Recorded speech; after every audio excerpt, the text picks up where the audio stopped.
All right, welcome back to the morning show here on Arise News. It's a Friday. I'm Rafai Yaseni. Thank God it's Friday. I am Adesoa Omorwan. And I am Sheito Atigari. Good morning. So let's go straight to it now. After a gathering of some 30,000 women and men from nearly 200 countries, nearly 25 years ago, that was the Beijing conference in China, for the 4th World Conference on Women. The outcome of that meeting determined the recognition of rights of women and girls as human rights. Indeed. Now, this recognition became a necessity as the courage and determination of women across the globe led to movement on issues ranging from sexual and reproductive health rights to equal pay in the years that followed. This agenda became a yearly celebration by the United Nations every year on the 11th of October, tagged the International Day of the Girl. This year's theme, Girl Force, Unscripted and Unstoppable, celebrates achievements of girls since the adoption of the Beijing Declaration and Platform for Action. Joining us now is Titilayo Ogunbambi, gender equality advocate, founder, Boundless Hands African, an NGO focused on protecting girls and women from violence whilst raising a next generation of female leaders. She's a one champion representing Lagos State and the UN Women Beijing Plus 25 Eaglet selected by the United Nations Women Nigeria to lead the feminist movement in Nigeria for the next 25 years. It's a joy having you. I'm so excited because you're part of, the One campaign. Not because I'm a huge fan of Bono, not because I'm a huge fan of YouTube, but I mean, not too many people are huge fans of Bono, but because of what it all stands for. And let's dial back. Beijing Conference, 1995. We all refer to Beijing in 1995, over 25 years ago. The sad thing is, all the agreements reached at Beijing has not been fully implemented in terms of quota and governance and the likes. Only Rwanda leads the way in Africa. In terms of inclusion. You have about 54 countries in Africa. What's your say about this? Okay. So we can say we've not achieved everything, but we can say we've made progress. So 25 years ago, like you said, we had 9 points of actions. And out of that 9 points of action, one very important one is eliminating violence from women and children in the world. So to say that we've not reached there, we haven't, but we have made progress. How have we eliminated violence? No, we have not eliminated, but we've had made progress. What progress in the sense that 25 years ago and now, people were not talking about rape openly. Now we are talking about it. We're punishing some people, even though we've not started punishing all. And we are making progress. We are talking about it. And with the... with the advocacy, with the campaigns, I know that we'll make progress together. The reason why the UN Women picked the topic, Girls Force, Unstoppable and Unscripted. We have women coming out. We have young girls coming out and taking things in their hands. And if we continue to push at this level, we'll get somewhere. We're talking about young girls. Today is being International Day of the Girl. Recognized internationally by it's the Day of the Girl Child. Yeah. But let's bring it home. The Nigerian girl child. Are there peculiar challenges that she faces? Obviously. So, I always like to look back from 25 years to now. 25 years ago, if you have 5 children in a home, and 4 of them are men and boys, and 3 of them are girls, the people that will be entitled to go to school first are the boys. So women and girls have been facing those challenges because of our social norms, our cultural values, and some beliefs that we have as Africans. How much of this differs geopolitical-wise? Obviously, it's different because... tell us, what are the different challenges facing the girl child in Nigeria in the different geopolitical zones? Okay, so for that you have recorded. Yes, so for the northern part of Nigeria is peculiar because we still even have children at the age of 12 getting married. So for those of us in the West, at an early stage, maybe because education came to this side first, and the western part of Nigeria embraced education at an early stage, we can say we've made progress compared to the north. But the northern part of Nigeria are making progress now. We have girls and women coming out. We have girls enforcing education in Kaduna State. The governor has recently... But most states have not signed up to child marriage. Exactly. Child marriage. You know, I like to say... In fact, out of the 21 states in the north, I think over 15 or 16 states. Are yet to domesticate it. Are yet to domesticate it. The child So, marriage law. I mean, those are real conversations. They are real conversations, and they are things that we as advocates and activists are not sleeping on. The UN Women has picked 25 of us, and we are representing every state. So I'm in Lagos, and my work might not be as difficult as somebody in the north.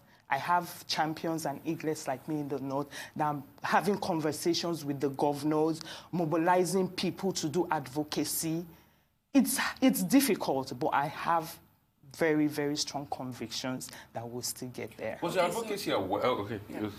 Speaking about, violence in the Northeast, we've seen that about 98% of people suffering this violence are children, and then we have 55% of that being women, being girls rather. Now I want to talk about the people that represent, that come from your end, being women. It's really hard for a girl child to confide in someone of the opposite sex. What are you doing to have more female professionals in the field to be able to talk to these girls, like one-on-one contact? Because I feel like that's where it starts from, being able to even come forward and report these cases. Exactly. So, for the Northeast, it's peculiar. Most of these girls are probably even staying in camps. They are not in proper homes. And so we have a lot of international organizations that are taking it into their hands to make sure that they have people they can talk to and report to. It's quite difficult because the Nigerian government is not really supportive when it comes to that. But I know it's very, very important to have women. That? Because if we don't have the government support, it's going to be really hard, no matter how many international organizations come in. What's being done to influence the government, to make them see that it is important to not just celebrate this day once every year, but to do something about it? Yes, so if you notice that the Gender Equality Act is still sitting in the National Assembly to be passed. If this passes, it has been read for the second time. If it passed the third reading, these are the things that will put laws into place. It's not like we don't even have laws. The Jonathan government in 2015 passed the Violence Prevention Act. We have those laws, but we are not following it. We are not implementing it. But I'm telling you that. Why are we not implementing? Like I said, they've not even passed it. And then we have few representation of women in the cabinet. When you say that, I get scared. And I'm really very scared. Why? Because a certain senator almost passed a bill on underage marriage. He was almost going through the first, second, and third reading in months before it was stopped. So if these other forces, as it were, are so quick to pass those laws, how about this force of good? So everything lies in our hands as citizens. We need to start holding our own government, the people that are leading us accountable. Nigerians we don't even ask them questions. If these things I'm sure we'll still get to the stage of the news. Just hold your thought. We have to quickly go and see what's happening at the announcement of the Nobel Peace Prize in Norway. Winners, in Oslo, Nobel community. And encouragement of the efforts that have already been initiated.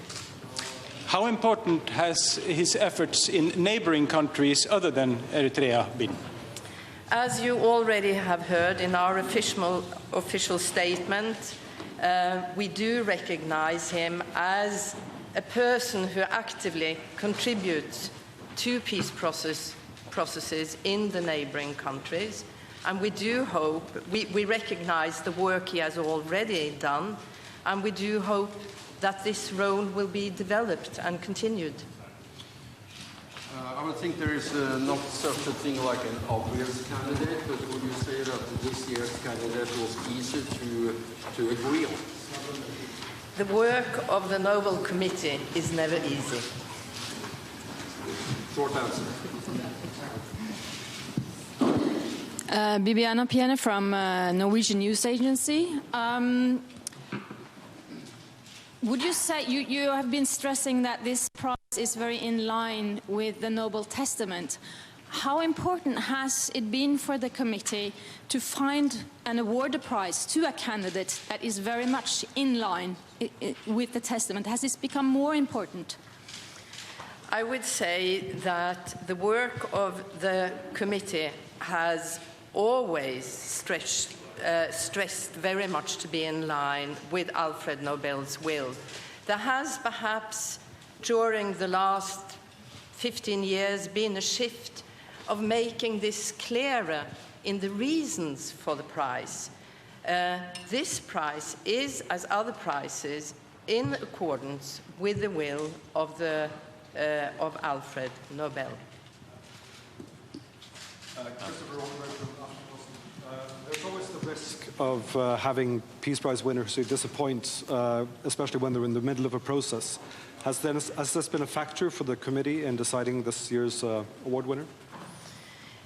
We are, of course, aware of the risk, and we do in our work try to balance that what has been achieved, and of course we do hope that the Peace Prize might be further encouragement to increase efforts.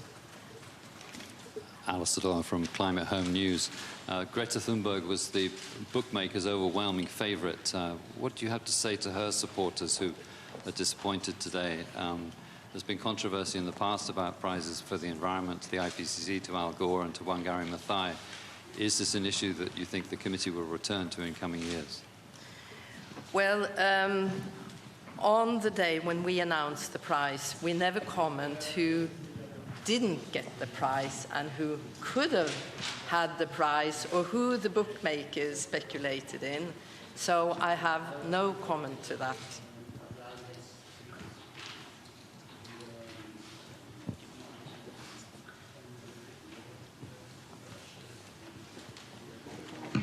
Sorry, Reuters. You said that there will be people who will doubt that this prize might be too early. Was it because you had a disagreement in the committee? Was it unanimous? Was it the decision unanimous, or you had some doubts in the committee? How did you vote? Well, Thank first of all, it is a provision in the will of Alfred Nobel not to reveal the deliberations of the committee, and you are encouraging me to reveal the deliberations of the committee. But it is obvious that Prime Minister Abiy's achievements have not been completed. He is in the beginning of his efforts, and we recognize that much work remains. And we also recognize it might be debatable whether it is too early or not.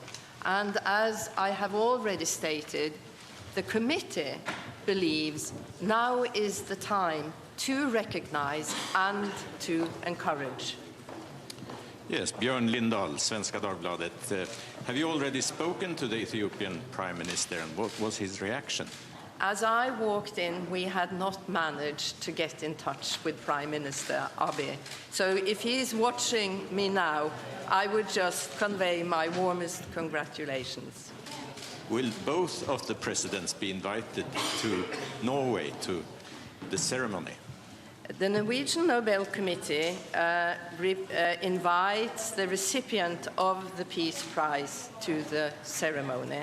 And then the recipient of the Peace Prize will usually bring a delegation with him, and we don't interfere in that. Any more questions? Okay, thank you very much.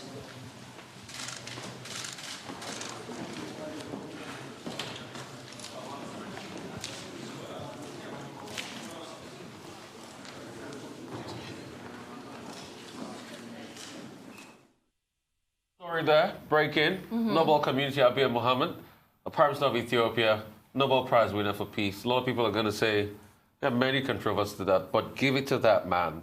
He's brought peace back to the relationship between Ethiopia and Eritrea. The first Ethiopian president to walk across the border to meet Issa Afwerki of Eritrea and say, let's make peace. And he beats the young climate activist, Greta Thunberg, and New Zealand's Prime Minister Jacinda Ardern to this.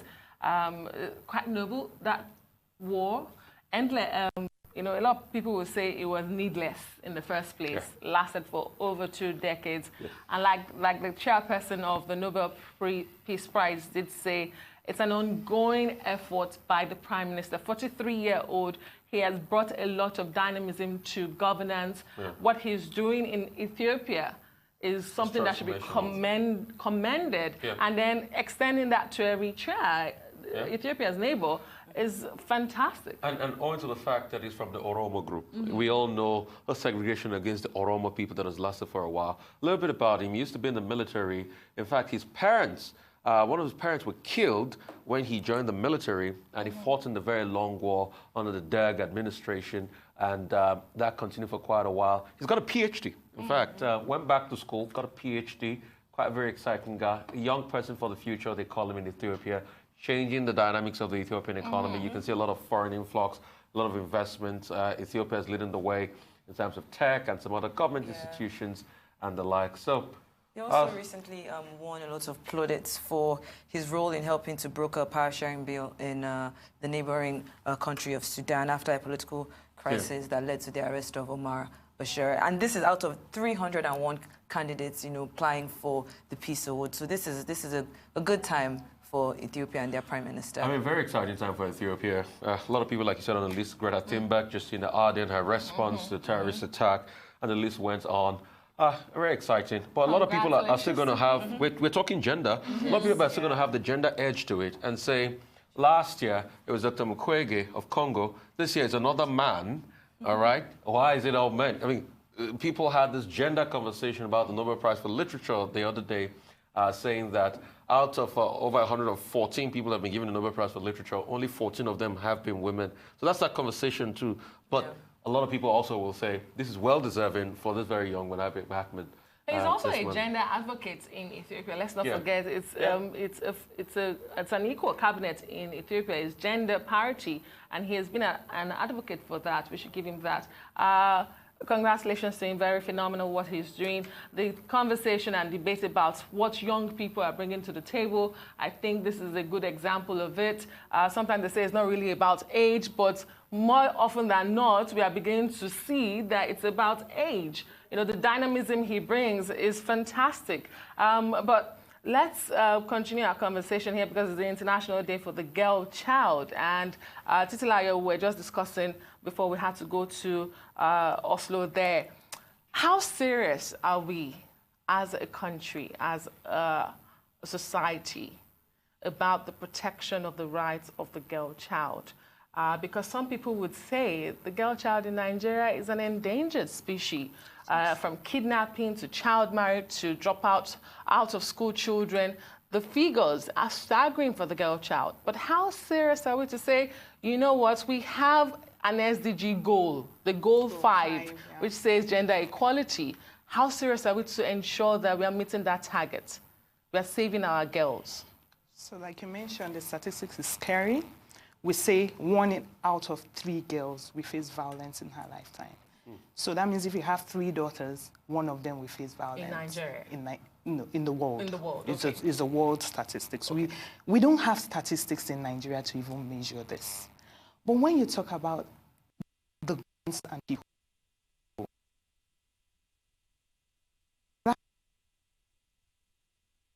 this Hands Africa, we are an advocacy organization, but we are also at the forefront of protecting girls and women from violence. So what we do is that we go into the community and set up safe places for reporting. She mentioned something like that. We are doing it already here.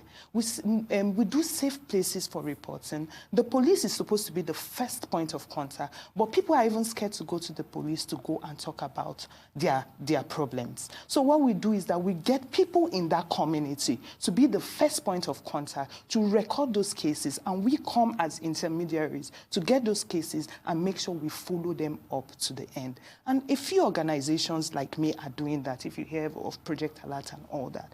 So yes, we are getting serious about it. We have daughters. I have a 3-year-old daughter. I don't want anything to happen to her. So if we as a community, we don't always have to wait for the government to do everything. There's something we call community policing. As an individual, if you see a child or somebody or a girl child behaving different from who you know her about, come to her rescue, speak to her, direct her to the organizations that are handling such cases. That is where we have to start from. We don't have to wait for the government. And I'm telling you that we are taking it seriously. The UN Women is taking it seriously. And I know with this progress, the Nigerian government will get into the tempo and will move forward. You know, at the UN General Assembly this year, at one of the side events, Muhammadu Sanusi II made a very interesting comment. He spoke about education of the girl child. You know, he with specific reference to the girl children rather in the Northeast, talking about how if you educate the girl child, it would be harder for her to be convinced to go into marriage. Exactly. If you educate the girl child, she's not going to have 8, 9, 10 children. You know, so. In that light, when it comes to education, besides having conversations with them, what's being done to make sure that education of the girl child is up to par? Because if you educate the girl child, you are influencing the nation as a whole. Exactly. So, like we said before we started this, we have 32 million girls out of school. That's of primary school age. And we have 63 million girls of secondary school age that don't complete secondary school. So if you look at these statistics, I'm sure a lot of them are probably in the north because of the child marriage and all these things you're talking about. But like you said, a lot of state governments are not, passing the laws for it to be compulsory to go to school. One very important thing I want us to look at is the price of education in Nigeria. We say that the public schools are free and then they can go. What is the quality of that public school? Apart from that, how many parents are encouraged to even send their children to school? In the northern part of Nigeria, when you go, they tell you that they rather have their girls go and sell things, and that's because of the poverty level. So you have to connect poverty and education to have the girl. The girl child is the first point of contact to probably be the breadwinner. They expect her to get married and probably help the family and all. As the government of Nigeria, they are trying hard to make school free so that more girl children can come to school. But as individuals, we are trying with our advocacies to tell the women how important it is. Like, the Child Right Act has not even been passed into law in some places. So if those things, we have laws in Nigeria, it's not like we don't have laws, but implementation is the problem. And apart from implementation, I always say it is in our hands as individuals. It's in our hands as individuals. One part I want to talk about that's really dear to my heart is women in STEM. I'm not just saying educate a girl child, but let her be in STEM. Exactly. Let her be in science, engineering, technology, and maths, because that's the future. Because everything will revolve around STEM, artificial intelligence, the Internet of Things, and the likes. But we don't see a lot of women in STEM. I want to see a lot of women engineers, being frontiers are building the nation and building the economy. I mean, what have you been? I want to see a lot of women coding, technological applications and the like. I mean, what have you been doing as regards that? Okay, so our organization, One Champion, has a project called Girls Count. It's focused on education. What they do is that through their advocacy, they raise money so that girls can go to school. So when you look at STEM in Nigeria, when I was in university, in the science, I didn't do a science class, but I can remember in the science classes, like maybe geography or all those, you see like 70% of them or 80% of them are male, just like few of them will be females. It's gradually increasing. And I feel that we as Nigeria can also go an extra mile to enforce the quota of women, girls we push into those science fields. That is the only way we can bridge that gap. We have to make it important. We have to make it compulsory for people to actually go into that STEM so that they will be able to bridge the gap. What about, because the reason a lot of people cite for not having a lot of women go to school, and Sanusi, Mohammed Sanusi II said this at the NESG conference recently. He said the fact that there's still cultural practices that say co-educational institutions are forbidden to societies. So if you build schools and they're co-educational, some parents will not still send their girl child to school. But single, educational institutions like girls-only school. In fact, he went back to the British. That the British saw this, and the British started building girls-only school. That's how they could educate. That's how his sisters and his grand-aunties could get educated. I mean, what are you doing as regards that? Because that's a silver bullet in the north. If you build co-educational institutions, exactly. Some parents will also send their daughters there. Exactly. So I think that's something we'll take back as organizations to see how, I don't know how, it's really difficult working with the kind of government we have. But our focus now is probably to go into the private sector and partner with private sector organizations that are ready to establish those schools. And if they even establish it in partnership with other organizations, the standards will actually be better compared to when the government even does it. Yes, we'll continue to appeal to the government, we'll continue to advocate, but I think another way we can do it is to partner with private organizations, like the Dangotes of today. They can establish a female-only school somewhere in Kano, in Kaduna, and then we'll have more of the girls coming to school. I think that's one place we'll go through. You know, every year and every day we have this International United Nations Day, and everybody commemorates it and issues statements, and then we'll go back to slumber or whatever it is, and then the statistics are not getting any better. Yeah. But on a day like this, we're going to be changing the narrative. What should we be doing as individuals, as families? Because even sometimes these children are violated by their own families first before the society. So on a day like this, what should we be doing? So let me talk about my organization, Boundless Hands Africa. Last year, International Day of the Girl Child, we went to a correctional home in Mushi, Yaraba. The correctional home of girls have girls that have been sexually abused, physically abused, runaway girls from home, lost but found. That is what we focused on. Those girls have been raped, some of them maybe 12 years ago, they are not healed. How will they fit back into the society without healing? So even with the girl child, we have people that need special care and special attention. That is why some of us as organizations, this year, next week, 16th of October, we are going to Ejigbo. We have out-of-school girls there. Some of them got pregnant and dropped out of school.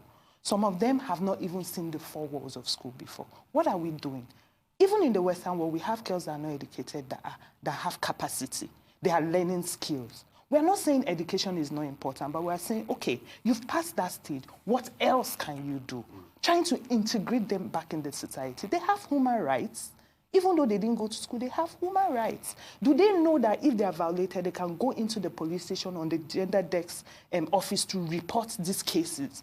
Sensitization, empowerment, and all. This is the focus that we are supposed to give. Not only out of school girls, even in the school girls. We are raising the next generation of leaders. If you go to organizations, especially STEM-based organizations, you find only 1 or 2 women there in meetings. What are we doing to encourage those people there? Is empowerment. Real quick, before we go, teenage pregnancy. Big ticking time bomb. It keeps increasing in every state in this country. Teenage pregnancy. I mean, what can be done about this? For teenage pregnancy, I think early education is important. Very early education. Somebody asked me that, how early is it that you talk to your child about her sexual and reproductive health and all that? I think this is one of the things we should even incorporate into our syllabuses in school, so that at primary school age, they know that this is not when a boy comes to hug you or when a boy comes to kiss you that you get pregnant. The real education of it, what you should know about contraceptive, what you should know about your menstrual health, how to calculate your menstruation cycle. Those are the things we need to start teaching our girls. Thank you so much. We'd like to say a very big thank you to you.